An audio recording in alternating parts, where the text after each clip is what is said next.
পরিষ্কার দেখাবো। আমরা খবর করি যাতে প্রশাসনের নজরে আসে। আমরা খবর করেছিলাম 7ই জানুয়ারি, একেবারে এই যে এলাকা দেখছেন এখানে ধূপগুড়িতে আবর্জনা ভরা ছিল একেবারে, সেই আবর্জনা আমাদের খবরের জেরে পরিষ্কার করা হলো।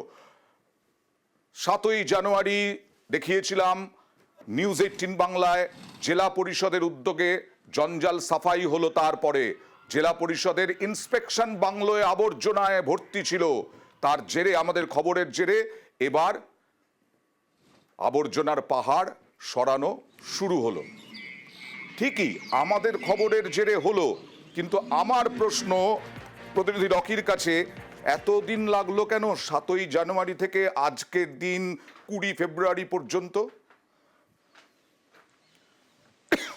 অন্ত তোমাকে প্রথমে বলে রাখতে চাইবো, ধূপগুড়ি মহকুমার মধ্যেই জলপাইগুড়ি জেলা পরিষদের যে ধূপগুড়ি শহরের মাঝে ইন্সপেকশন বাংলো, সেই বাংলোয় কিন্তু আমরা ছবি তুলে ধরেছিলাম, যেখানে ধূপগুড়ি শহরের বিভিন্ন এলাকার নোংরা আবর্জনা এনে ফেলা হচ্ছিল এবং রীতিমতো কিন্তু ভাগাড়ের রূপ নিয়েছিল। আমরা খবর সম্প্রচার করতে কিন্তু সেই নোংরা আবর্জনা ফেলা বন্ধ করে আজ কিন্তু সেই নোংরা আবর্জনা সেখান থেকে সরিয়ে অন্যত্র নিয়ে যাওয়া হবে। আমরা দেখলাম পরিষ্কার হচ্ছে, এটা কি মেনটেন হবে?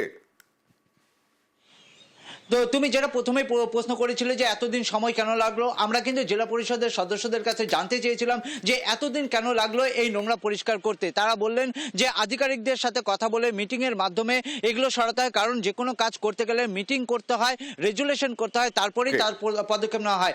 এই কারণেই এতটা দেরি হলো এবং এরপরে যাতে এই এলাকায় আমরা চাই এরকম আবর্জনা যেন আর না থাকে।